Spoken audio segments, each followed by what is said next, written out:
Renan Santos explica suas 3 principais propostas da candidatura à presidência do Brasil. Eu sou o Rafa Macris, vou fazer um react dessa entrevista dele aí, que ele deu em uma das suas andanças. Ele está correndo muito, trabalhando muito mídia tradicional, que isso é muito importante para atingir pessoas que não são da bolha, que não costumam assistir vídeos de internet sobre política, e a gente poder começar a comunicar direto com essas pessoas. Então vamos acompanhar aqui como que foi esse embate aí e a gente vai batendo bola ao decorrer do vídeo. Valeu? Para pedir voto, você precisa ter um plano de governo bem explicado, e aí você estava falando sobre essa questão da segurança, por exemplo. Vou sair um pouco das polêmicas ou entrar nelas, não sei, depende da sua fala. É difícil. Mas Processo. Essa estratégia, polemizar, então não dá para sair. Quais são os principais planos de governo que você tem para apresentar ao eleitor, de maneira que ele seja tratado com dignidade e inteligência suficiente para entender os seus planos de governo e te escolha por conta disso? Não, tratar ele com dignidade é pressupor que ele tem inteligência, entendeu? Tratar com dignidade é falar a verdade. Eu jogar a mentira é justamente não tratar ele com dignidade. Então, eu trato ele de maneira digna quando eu digo o seguinte: olha, você precisa mudar isso, isso e aquilo, e eu vou mudar isso e aquilo, e nós vamos fazer isso juntos.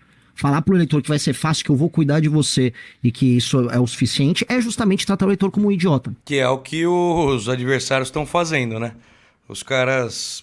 Primeiro, se pegar Lula e Bolsonaro não tem absolutamente proposta nenhuma, Flávio, né, no caso. E segundo, eles ficam fazendo essas visitas, vai no Nordeste, fica falando que o povo é bom, que não sei o quê, vai no Sul, no Sudeste, vai visitando cidades do interior... Mas os caras não têm proposta nenhuma. Se você é eleitor de um deles e está assistindo a gente aqui agora, escreva aí nos comentários 1 ou 2 ou 3 propostas desses 2 concorrentes do Renan à candidatura a presidente. Não tem. Os caras simplesmente não têm. Eles que tratam o eleitor como idiota. Diferente da gente. O Renan tem apresentado propostas e ele vai falar 3 muito boas aí nesse vídeo. Vamos ver. Voltando, parafraseando e irritando o ouvinte, como um retardado. Não vou fazer isso.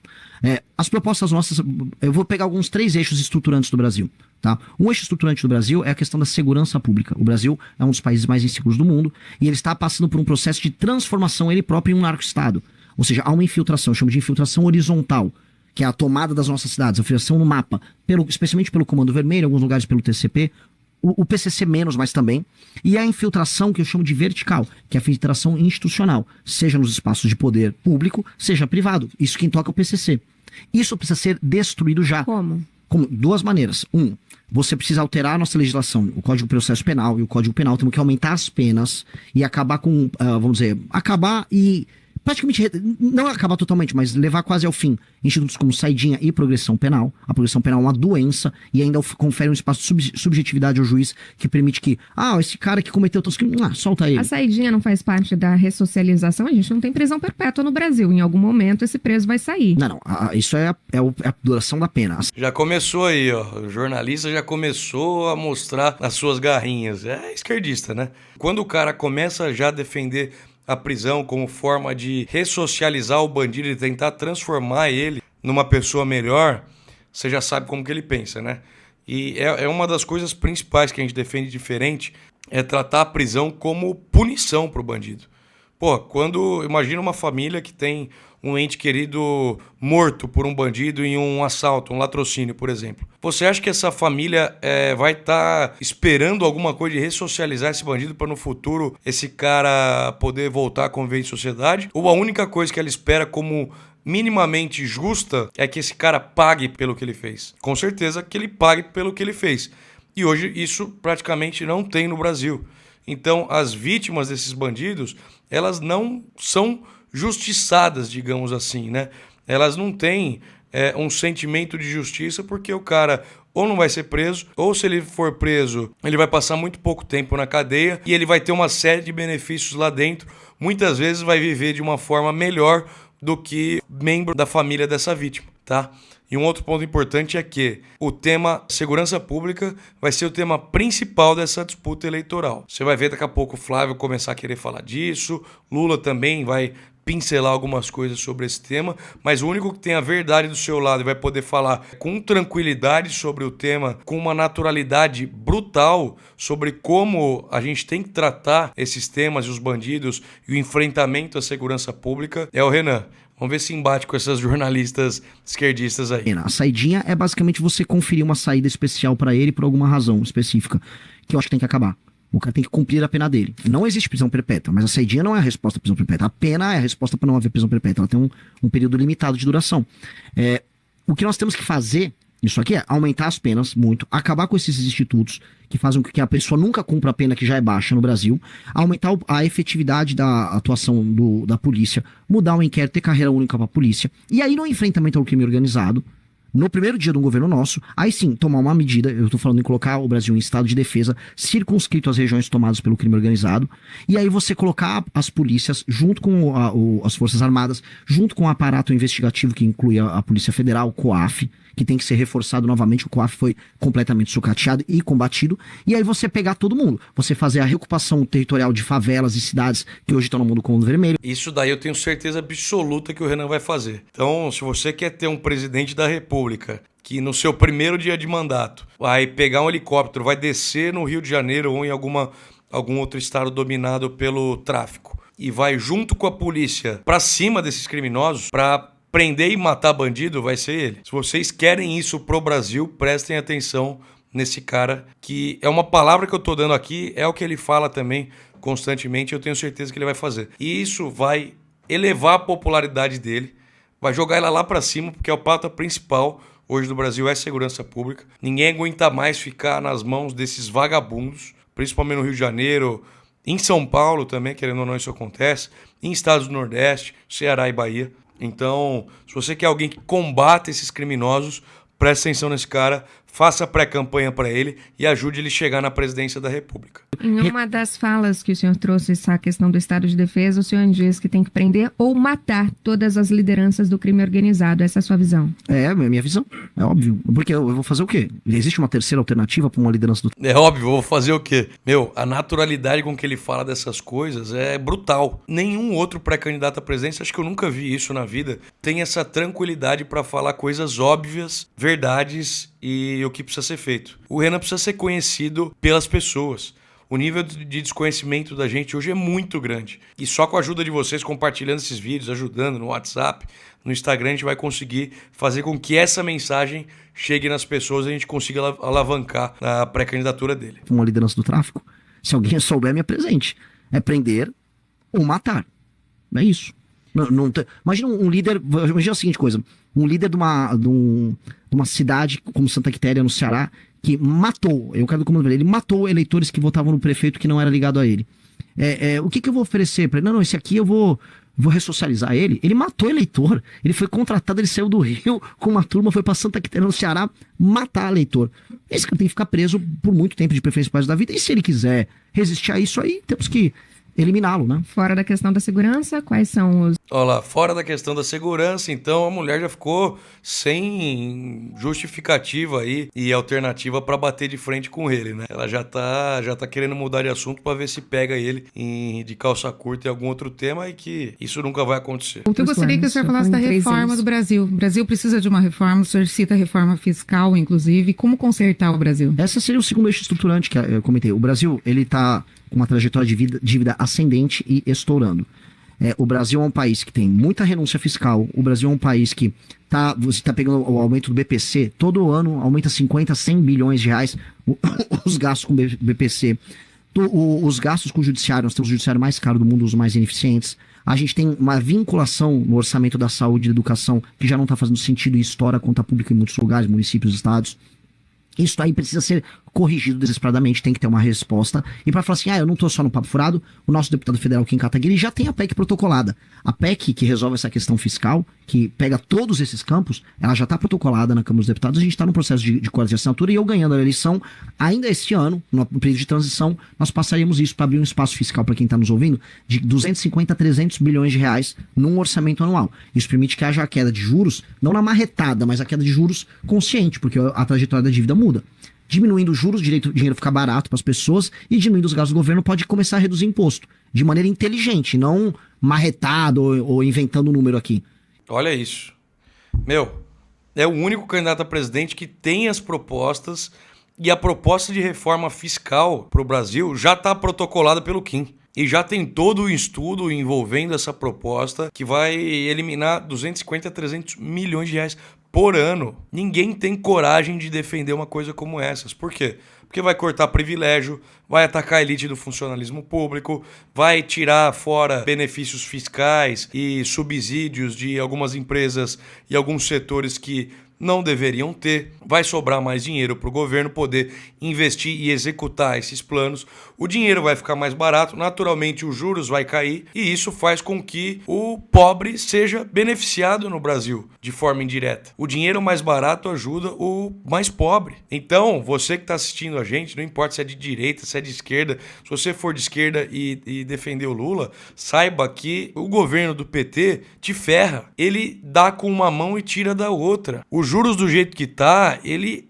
ferra com o trabalhador mais pobre. Ele vai lá, fica falando desse negócio de isentar imposto de renda para quem ganha até 5 mil reais, mas o imposto mais pesado hoje e que ataca o mais pobre é o imposto sobre o consumo. Boa parte do salário desse trabalhador vai para pagar o imposto sobre os bens de consumo que ele consome, que ele compra no seu dia a dia, tá? E a gente vai conseguir diminuir impostos, o Renan vai conseguir fazer isso através dessa reforma fiscal que ele está propondo. E como que ele vai conseguir força no Congresso para aprovar tudo isso que ele está pretendendo, com a sua popularidade lá em cima. E ele vai conseguir essa popularidade alta através da guerra contra o crime organizado. Tá? E daí os deputados de lá, principalmente os centrônicos, vão querer grudar a sua imagem nele. E para isso vão ter que votar os projetos. Isso aqui é uma coisa concreta para fazer. E é isso, acompanhado da famosa agenda de competitividade, que é permitir que abrir e fechar uma empresa seja fácil, contratar e demitir uma pessoa seja fácil, aumentar, graças à capacidade de investimento que você aumenta com o espaço fiscal, capacidade de investimento em infraestrutura, tanto de energia quanto estradas, rodagens, ferrovias, o custo do Brasil diminui e aí, no médio prazo, estou falando 4, 5, 6 anos, a gente começa a ter um país realmente competitivo, capaz de voltar a se industrializar, você voltar a ter um papel no comércio internacional que não é só o de vendedor de, basicamente, matéria-prima. Tem uma reforma fiscal em andamento que vai mais ou menos uns 15 anos para se consolidar como um todo. Pelo que o senhor disse, vocês vai parar com tudo, então, se eleito for. Como assim parar com tudo? Se diz que vai fazer uma nova reforma fiscal, já estamos em andamento uma reforma fiscal que foi aprovada e tem um longo prazo para implantação. Pera, qual reforma fiscal você está falando? No Brasil. Você está falando de reforma tributária? Tributária. Não, mas o que eu estou falando não é uma reforma tributária, é uma reforma fiscal. Eu adoro esses jornalistas que ficam querendo pagar de intelectual, de que entendem o Brasil e que não sei o quê. O cara absolutamente não sabe o que ele tá falando. E é jornalista da CBN, hein? E tem muitas outras rádios e canais de TV renomados que tem jornalistas como esse cara aí. Eu não sei nem o nome dele, mas o cara confundiu reforma tributária com reforma fiscal. Vamos ver. É diferente. A questão fiscal é uma questão gastos públicos do governo e gestão orçamentária. Isso seria uma reforma da área fiscal do governo. A reforma tributária é outra área. Ela andou. Tenho críticas, mas ela pode ter algumas... Assim, eu gosto da ideia de você ter uma unificação no IVA. Isso aconteceu em vários lugares do mundo. Só que a forma como ela se deu agora, a gente está vendo que a gente tem talvez o IVA mais caro do mundo. E a gente consegue resolver a alíquota do que será o IVA no Brasil se você reduzir a questão fiscal de gasto do governo, que aí o impacto orçamentário é menor e você consegue diminuir os impostos. Entenderam? O cara tava falando da reforma tributária que passou recentemente, né? Que o Lula terminou ela e que fez com que o Brasil hoje vai ter um dos impostos mais caros do mundo. IVA é o imposto de valor agregado das mercadorias.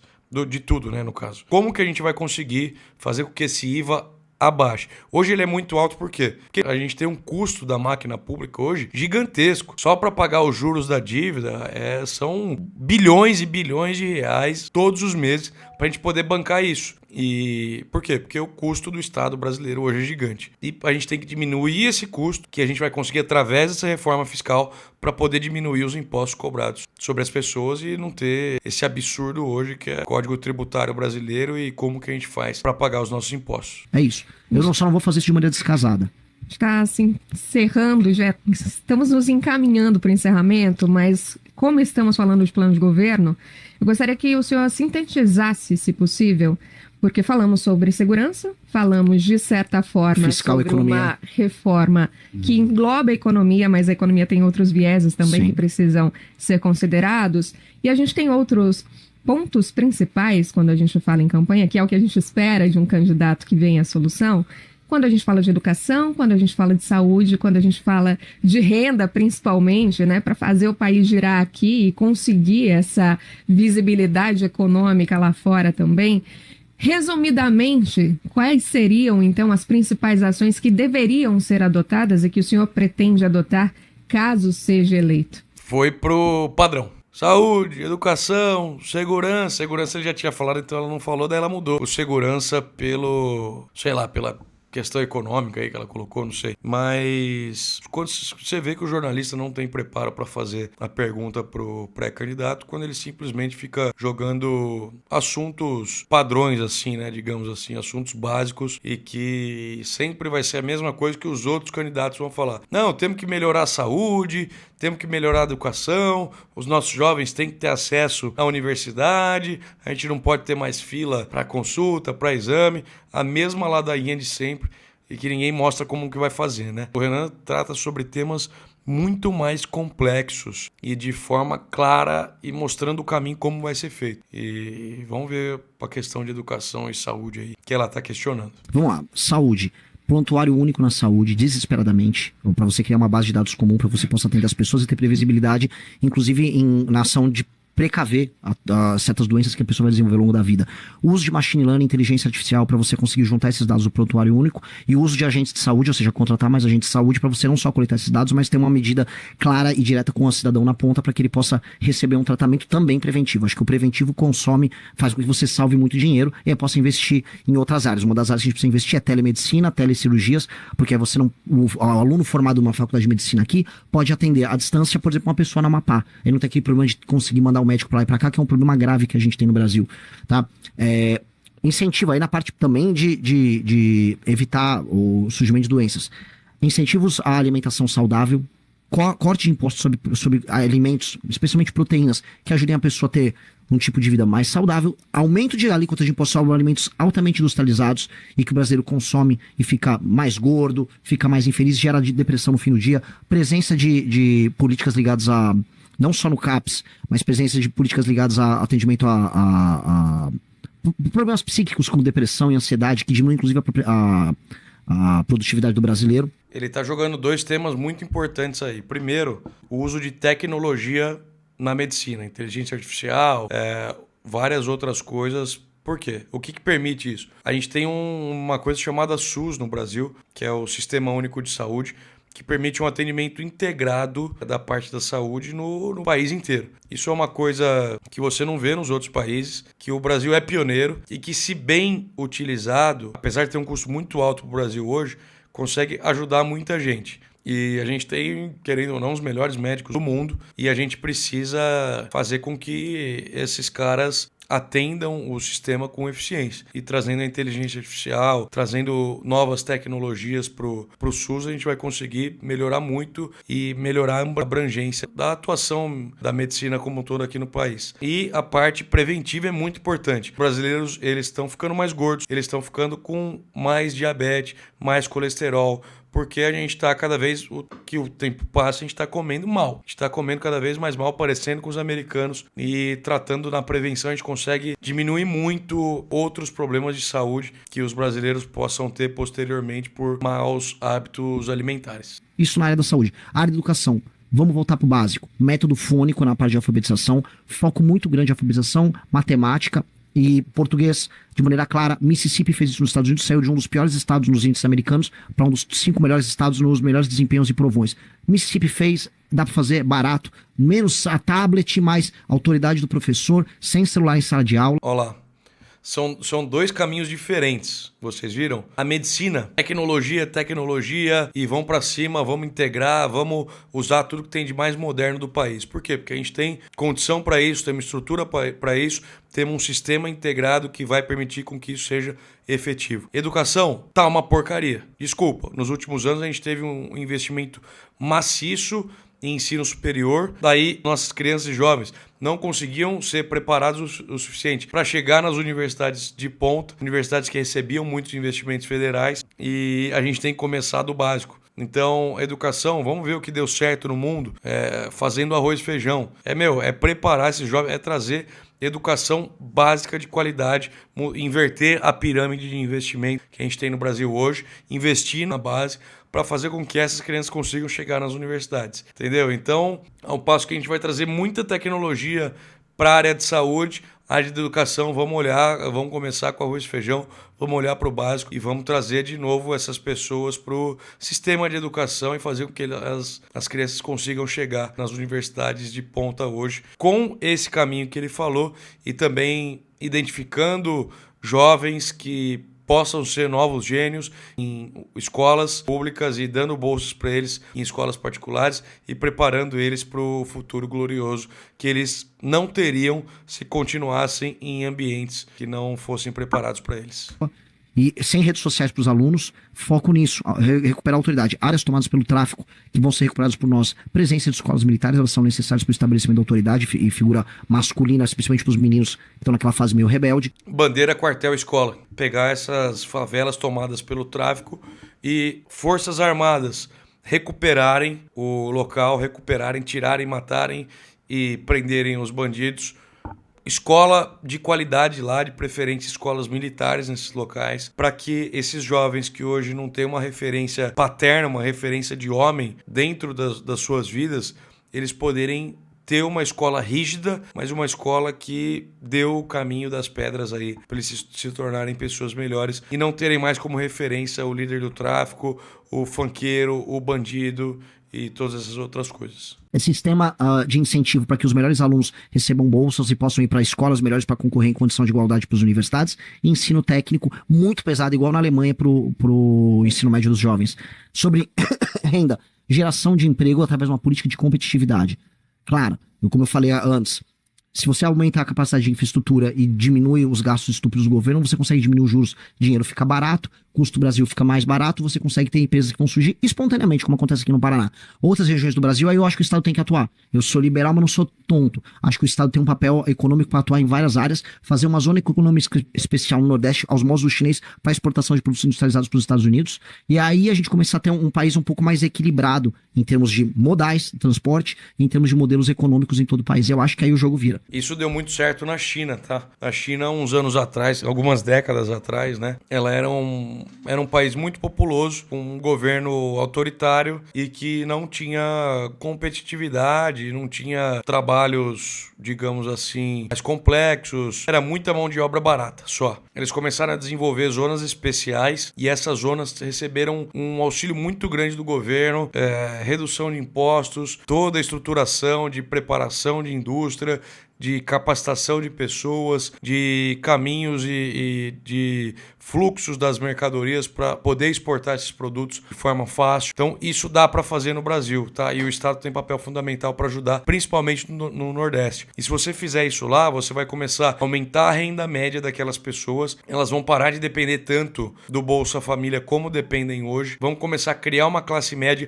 e essa classe média vai começar a pensar mais, a ter pensamento crítico sobre as coisas, e a gente vai aos poucos tirando o PT e tirando o centrão do poder nesses locais. Tem pesquisa hoje que mostra, a gente fez essas pesquisas, de que as cidades mais pobres são as cidades que têm uma tendência maior a votar no centrão, porque elas acabam vendendo seu voto. Tá? E se você cria classe média nesses locais, o centrão vai perdendo força, o PT vai perdendo força, as pessoas vão ficando mais inteligentes e vão votando em candidatos mais ideológicos e melhores. Então, esse é um programa muito sério de governo que a gente tem. É claro que investindo em infraestrutura, melhorando o escoamento da produção, para a gente poder ter resultados positivos e que o governo possa colocar a sua mão lá e ajudar a desenvolver essas regiões. Principalmente criando classe média, aumentando a renda das pessoas e limpando essas regiões de políticos corruptos como a gente tem hoje por lá. E agora a gente encerra mesmo. Deu para condensar bem, acredito que sim.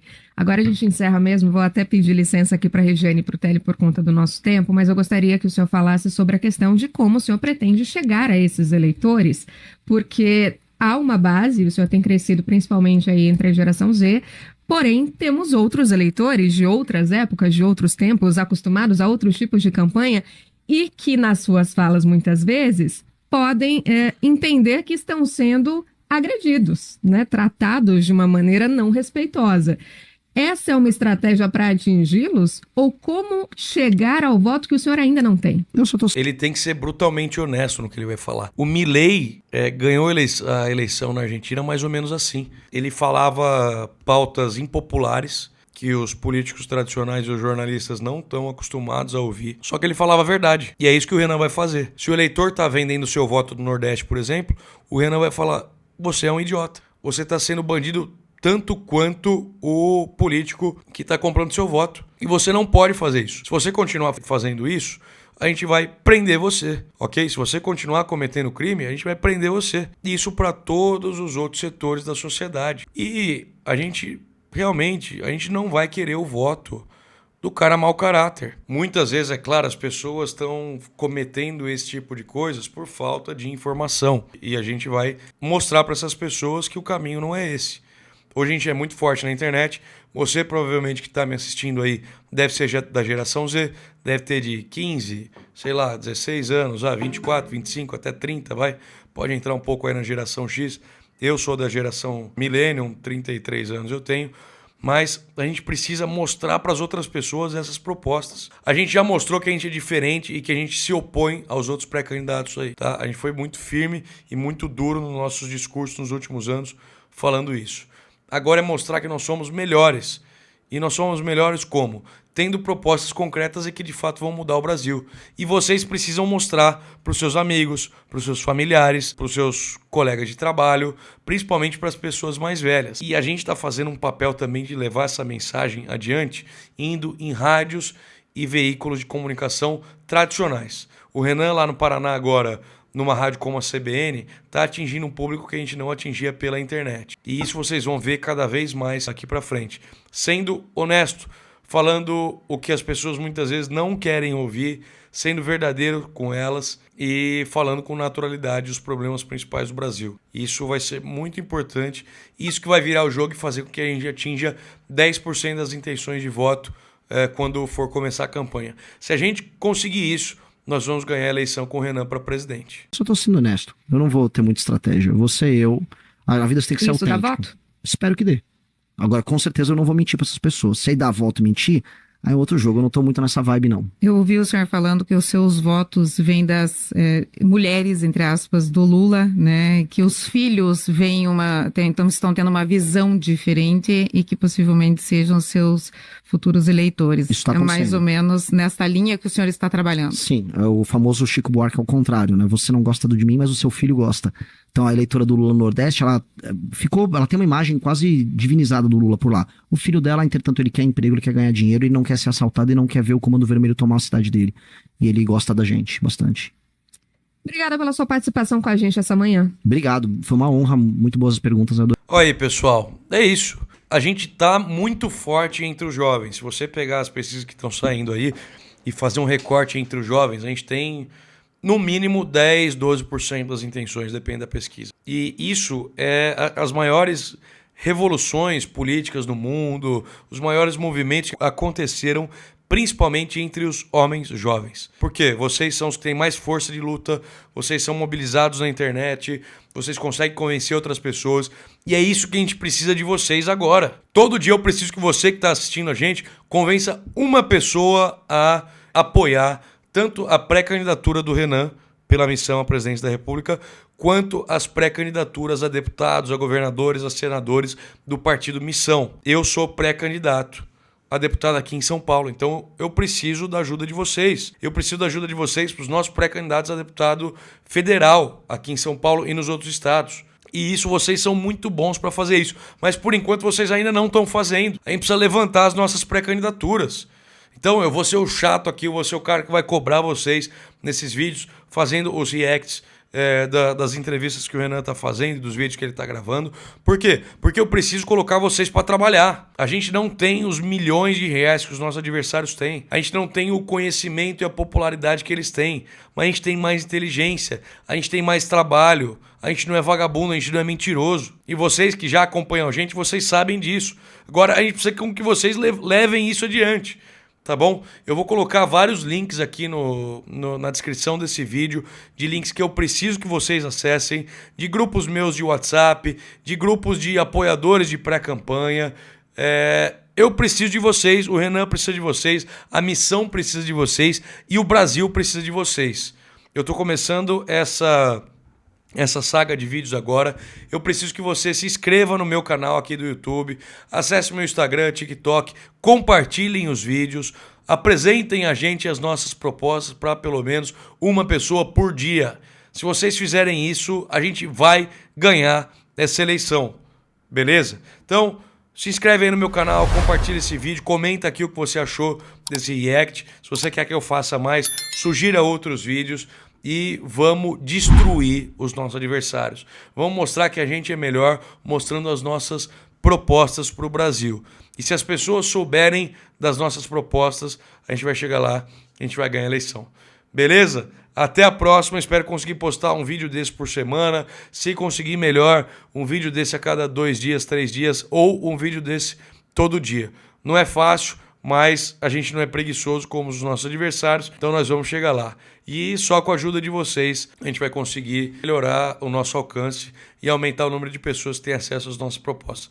Valeu, meu nome é Rafa Macris, contamos com vocês aí, junto com o Renan Santos, pré-candidato à presidência da República. Até a próxima, fui, valeu, tamo junto.